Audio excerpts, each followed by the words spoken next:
Hi everyone, my name is Mark. I'm on team here at Alpha. And as Tash said, before I came to work at HTB, I used to work as a doctor. I was a hospital doctor and worked in hospitals for about 10 years. And being a doctor was great. It was so much fun. I loved it.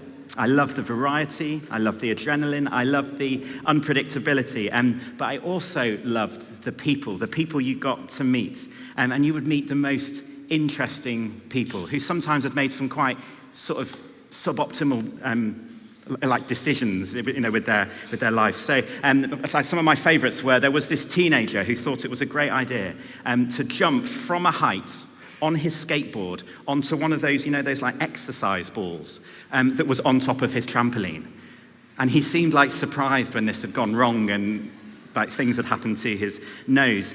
Or a lady who had accidentally swallowed an entire toothbrush. So she literally had like a full toothbrush like in her stuff. I was like, I'm sort of confused and impressed. That's just brilliant. Or a guy who'd formally renamed himself as a very famous movie villain, like first name, surname, which was really like awkward calling his name out into the waiting room and just seeing everybody being like, is it actually that guy or is it just some other guy? One of my absolute favorites, I did a GP placement for a bit, which wasn't my sort of natural cup of tea, but we were there and talked to this lady and her husband for a bit. And then it's really obvious when people have got something that they want to talk about, but they're a bit nervous or a bit embarrassed about talking about it. And she was there being like, ask him. And he's like, no, I'm not going to. She's like, ask him. He's like, no, I'm not going to. It's like, well, I'm going to then. And he's like, no, please don't. And she goes, doctor, I need to ask you, because he keeps on saying that it's true. He keeps on farting, and every time he says, if I don't fart, I'm literally going to explode because a doctor told me. Is this true?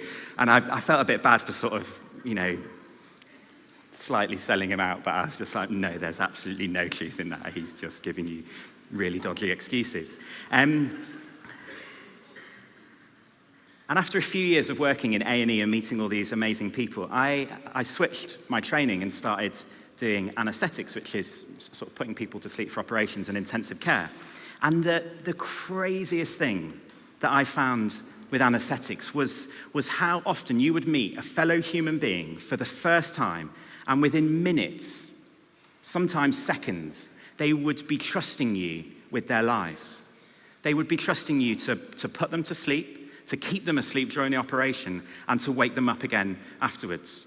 The person that just walked in the back is going to be really confused about what I'm talking about. And people would trust you with their lives without knowing you at all, without knowing anything about me personally, without having any relationship with me. They would trust me. They would put their faith in you in this really significant way. Now, of course, it wouldn't be a complete blind leap of faith. There would be signs. There would be evidence. I might look like a doctor. So this is some of my old doctor stuff. As you can see, I quite enjoy bright colors. So these are my anesthetic-y, crocky things, and brightly colored stethoscope. And I might have my sort of badge that says Dr. Mark on it. No one's allowed to look at this photo. It's so embarrassing. Like, who thought that hair was a good idea? I might be wearing my scrubs, and I might say like clever doctor things like long, complicated words, or give me some of this stats, or something like that. No one ever says that. And the nurses look at you like, don't be an idiot if you say something like that. But there might be signs, there might be evidence. I might look like a doctor, I might sound like a doctor, but essentially what these people were doing in the end was taking a huge, a massive step of faith. Even the science that all of medicine is based on is always shifting and changing. And so we put our faith in science. And this made me think. What did it make me think? There we go. That's one for the blooper reel. This made me think, people have faith in loads of things, don't they? You have faith in your doctor. Faith isn't just for Christians. In fact, it takes as much faith to be an atheist as it does to be a Christian. They're both faith positions. Now, I grew up in Manchester. Do we have any Mancunians in the house? Yes. No one whoops. They're all just like, yes, it's me. I am. Silently. Nice stoic Manchester people. Manchester's this amazing city with so much going on, but it also rains 350 days of the year. Manchester people, is this true? The drizzle? Yes, it's true. And I grew up in a Christian family. So my parents are Christians and we went to church. And as I grew up, I found that the things that I loved at school, the things that really excited me were science, which led me to do medicine, and history. And as a result of this, there was just no way on earth that I was going to believe this thing that my parents and my grandparents believed just because they believed it. I was going to need some evidence in order to have faith. So I asked lots of questions, I did lots of reading, I went on courses like the course that you're on, and for me, I ultimately came to the conclusion that it's true. And so what is the evidence for Christianity? I wouldn't be a Christian, I couldn't be a Christian if it was just like a blind leap of faith, if there was no evidence at all, if you just had to believe. I believe there is good evidence, good historical evidence. And historical evidence is evidence. Scientific evidence isn't the only kind of evidence. A lawyer uses what you might call historical evidence. Every time a jury brings back a verdict, they're doing it on the basis of things that happened in history, evidence of history. And every jury decision is a step of faith. Likewise, people would take a step of faith with me to look after their lives when they had an operation and I did the anesthetic. Or the lives of their loved ones, if I did the anesthetic for a loved one. And it wasn't just because of the scientific evidence, there was also this historical evidence. So evidence that loads of people having that operation normally have absolutely fine outcomes. Evidence that I had given loads of safe anesthetics in the past. In fact, I found for most people it was actually this historical evidence that would make them feel comfort and peace when they were having an operation, not the science that it was all based on. And so it's this historical evidence that we have to make up our minds about Jesus with. Now, one massive question you might very reasonably have at this point is, all this talk about Jesus is so interesting, but hold on a minute, I don't even necessarily believe in God. Now, I would like to suggest to you that I can't really get to know any one of you unless you choose to reveal yourself to me, unless you choose to reveal your true self to me. And the claim of the New Testament is that God has revealed himself to us in the person of Jesus, which is actually not as ridiculous as it sounds, because it seems logical that God would reveal himself to us in a way that made sense to us, in a way that we could understand, in a human being like us. So for me, it's the person of Jesus, his life, his death, his resurrection, that convinces me that this world has a creator, and that this creator is to be seen through the lens of Jesus. So the key question, what is the evidence? How do we know that Jesus existed? The reality is that we do know that Jesus existed. There's overwhelming historical evidence to the point where no serious historian, both inside of the church and outside of the church, would suggest that Jesus didn't exist. We know from evidence outside of the New Testament that Jesus existed, from historians with great names like Tacitus and Suetonius. They've all got these amazing names. And also this first century Jewish historian called Josephus, which I think is an even better name, wrote this about Jesus. He said this: "There was about this time Jesus, a doer of wonderful works." And then he goes on to talk about the crucifixion of Jesus and his alleged resurrection. So there's this evidence from outside of the New Testament, from ancient historians looking on at what was going on. But most of our evidence comes from inside the New Testament. Now, of course, the New Testament was written a long time ago. And people say, how do we know that what we have here, it's not been changed over the last, over all the years since it was written? And the answer is we do know. And it's through a science called textual criticism. And I could explain this to you, but instead we're going to watch a video where a much more intelligent guy with leather things on his arms, and he's a doctor of history, is going to do this amazing guy called Alistair McGrath is just going to explain textual criticism for us. Criticism examines the number of copies of early texts that we have available to us today. And it looks at the time gap between the original document and the earliest copy that we have. And basically, the more manuscripts we have and the earlier they are, the less doubt there's going to be about the original. So let's compare the Bible to other texts in ancient history, ones that are widely used in schools and universities. Let's look at the Greek historians Herodotus and Thucydides. They both wrote in the 5th century BC. But the earliest copy of their writings that we have dates from AD 900, and that makes a 1300-year time lapse. And even then, we only have 8 copies of these manuscripts in the first place. Or look at the Roman historian Tacitus. There's a 1000-year gap between his book being written and our first manuscript, and we only have 20 copies. Or another classic, Caesar's Gallic War, 950 years between the book being written and our first manuscript copy. And even then, we only have 9 or 10 copies of these manuscripts. Again, with Livy's famous History of Rome, a 900-year gap between the book being written and our first manuscript, and we only have 20 copies of this. But when it comes to the New Testament, well, it's very different. The New Testament was written between about 40 and 100 AD, and we have manuscript evidence going back as early as 130 AD, and full manuscripts by 350 AD.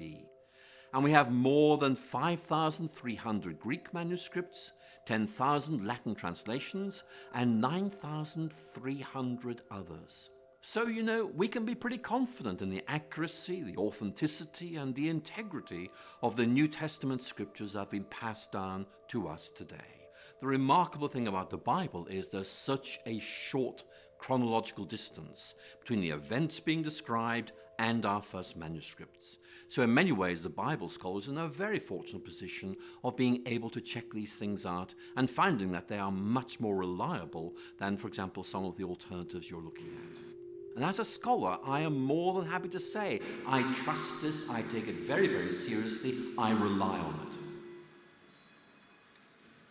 One of the greatest ever textual critics, a guy called F.J.A. Hort, and you can tell that he's great because he's got 3 first initials, said this: "In the variety and the fullness of the evidence on which it rests, the text of the New Testament stands absolutely and unapproachably alone amongst ancient prose writings."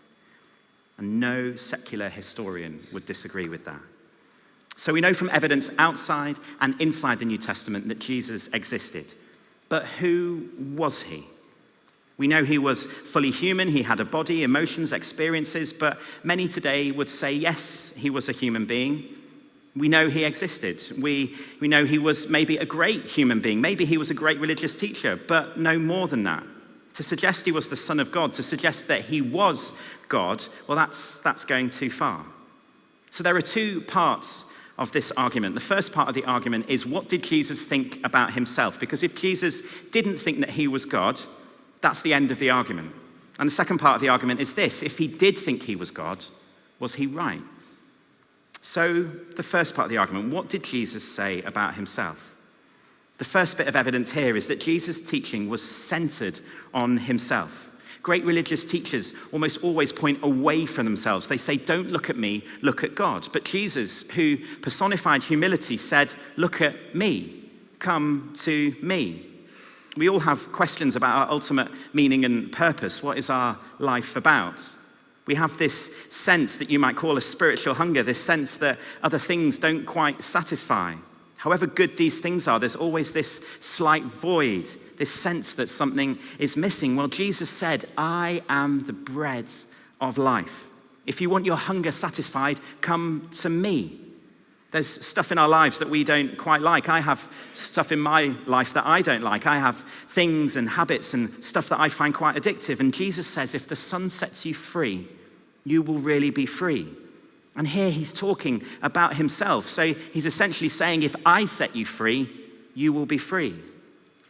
Then there's all the stuff that we carry around with us: worry, anxiety, fear, guilt, shame. And Jesus said, come to me, all you who are weary and burdened, and I will give you rest. If you want peace of mind, come to me. He said, if you receive me, you receive God. If you welcome me, you welcome God. He said, if you have seen me, you see God.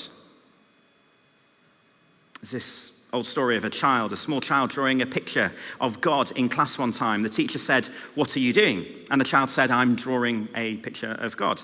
And so the teacher goes, "Well, no one knows what God looks like." So the child, quite sassily, goes, "Well, they will in like 2 minutes when I finish." And then there were Jesus' indirect claims. Jesus claimed to be able to forgive sins. He went up to people and said, "Your sins are forgiven." Now, of course, if someone offends you, you can forgive them, but you can't go up to a random person and say, "Your sins are forgiven." Can you just imagine sort of wandering around London being like, "Oh, hi, your sins are forgiven," like on the tube, "Your sins are forgiven." It would just be so unbelievably weird and intense. But when Jesus said that, the lawyers said, "Who can forgive sins but God alone?" And forgiveness is at the heart of what Jesus came to do, to make forgiveness possible. It's at the heart of Christianity. And C.S. Lewis says, "A Christian is someone who forgives the inexcusable because God has forgiven the inexcusable in us."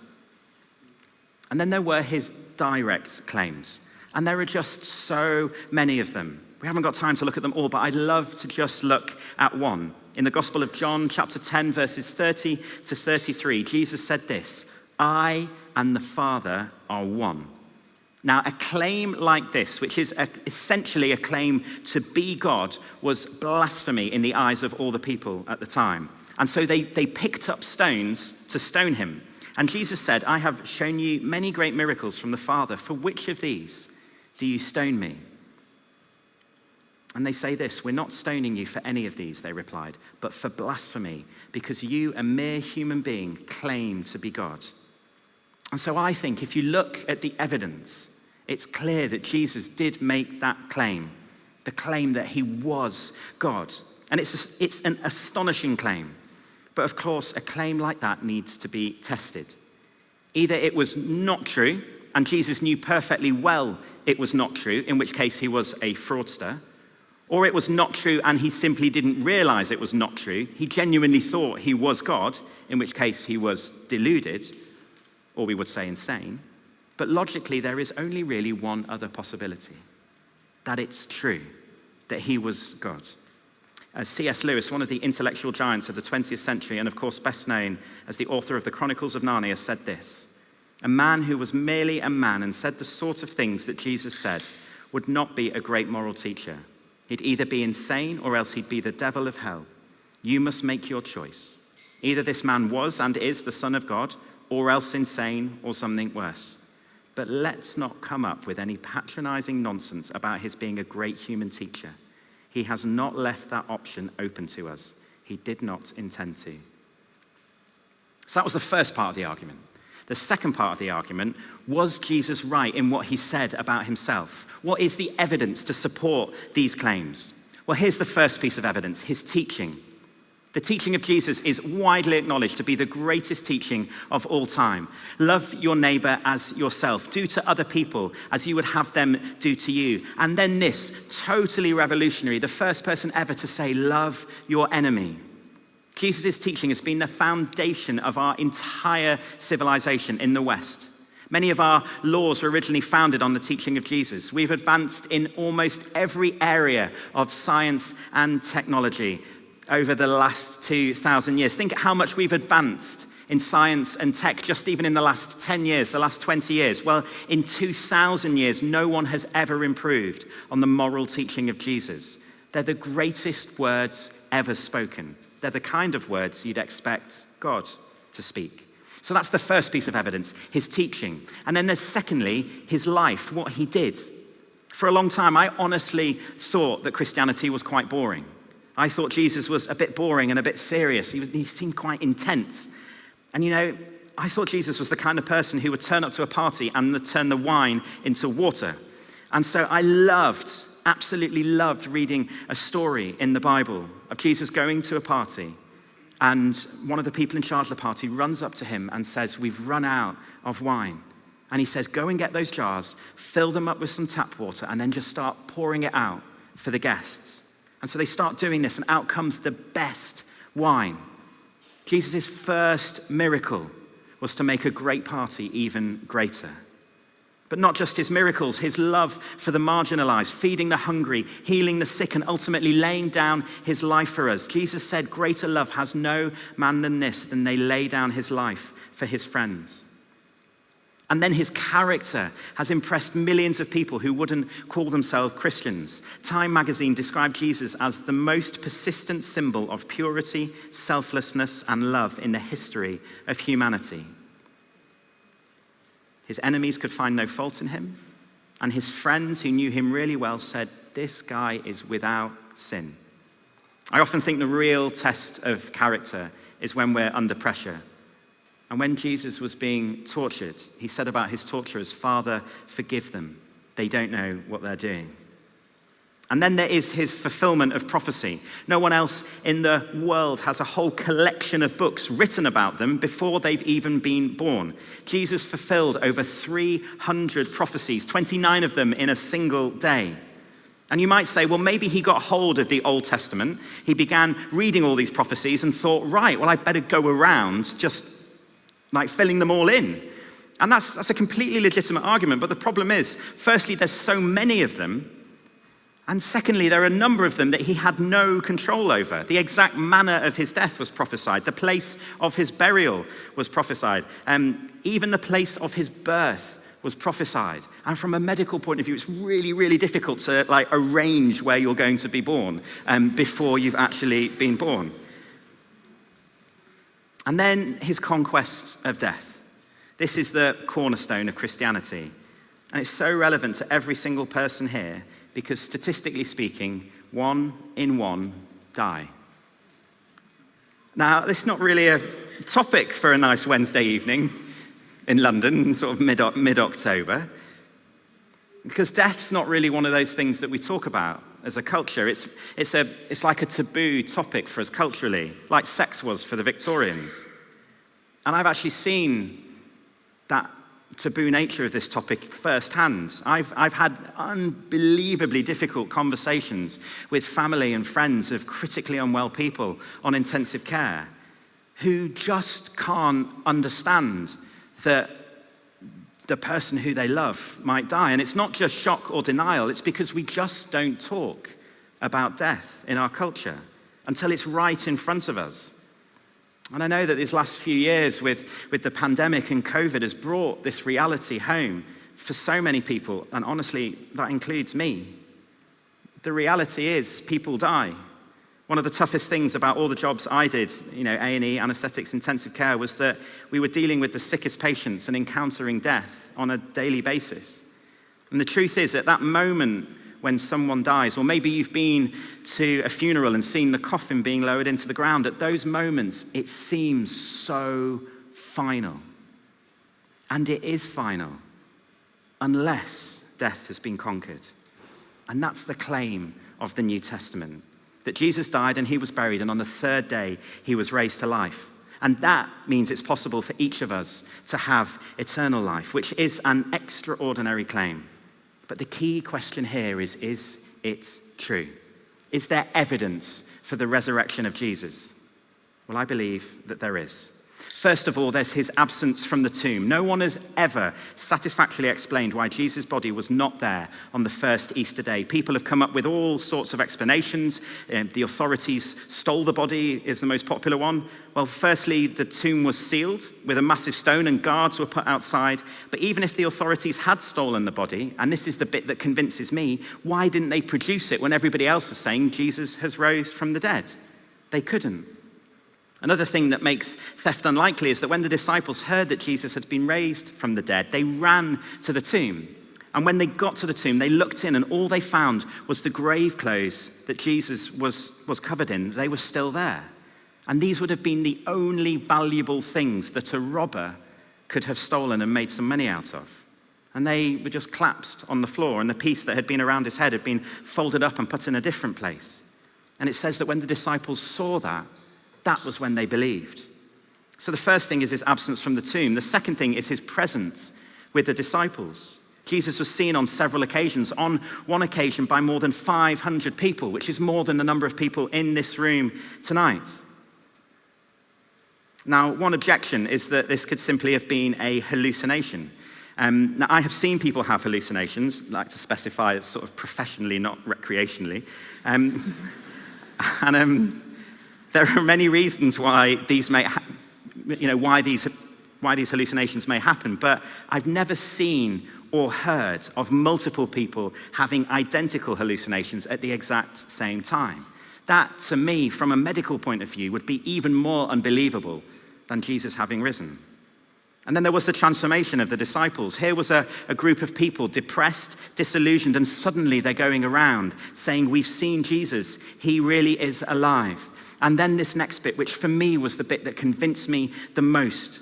Most of the disciples died pretty horrific deaths as a result of their beliefs. They were crucified, they were beheaded, they were tortured. And all they had to say was, no, I got it wrong. Actually, he didn't rise from the dead. We didn't really see him, but they didn't. It's one thing to die for something you believe in. It's a different thing entirely to die for something you know for certain isn't true. But they knew it was true because they'd seen the risen Jesus. And as a result of that, this movement, a movement without precedent in the history of the world, swept the whole known world, and it has no parallel. And it's still happening. You know, there are over 2.5 billion Christians in the world today, of every ethnicity, every continent, nationality, economic, social, and intellectual background, and they all speak of this encounter with the risen Jesus. So when we look at Jesus, we look at what Jesus claimed about himself, the first part of the argument. It's clear that Jesus did claim to be a man whose identity was God. Was he deluded? Was he a fraud? When I look at the evidence of his teachings, the things that he did, his character, his fulfillment of prophecy, his resurrection, it seems to me absurd, illogical, even unbelievable to say that he was insane or a fraud. On the other hand, it provides the strongest possible supporting evidence that what Jesus said about himself was true, that he was a man whose identity was God. And that's how, for me, I came to the conclusion that it's true. But there is all the difference in the world between head knowledge and heart knowledge. I can be convinced of something intellectually in my head without truly believing it in my heart. And for me, when I placed my trust in Jesus, that knowledge made its way from my head to my heart. Jesus said, I have come that you may have life, and life in all its fullness. Now, of course, it's not always easy. Of course, there are ups and downs. Of course, I mess up loads. Just ask my wife. But I found that it really is true. Jesus really is who he claimed to be. Jesus really did rise from the dead. There really is hope beyond this life, that in Jesus there is life and life in all its fullness. And that's why, for me, I believe that Jesus is who he claimed to be. Now it's time for coffee and small groups.